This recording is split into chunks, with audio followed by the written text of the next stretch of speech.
How to share any app you want on Play Store. Hello guys, in today's video I'm gonna show you how to share any app on Play Store easy and fast. So all what you have to do is simply go to Play Store. Now this is the home page, as you can see right here. Choose the app that you want to share. For example, I'm gonna choose this one right here.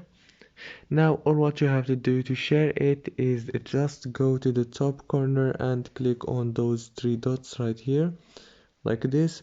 Now choose the share option, click on share. After you click on share, here you will find many options. You can share this app to WhatsApp, Gmail, Facebook, Drive, Messenger, Facebook groups, Instagram, and many more, as you can see.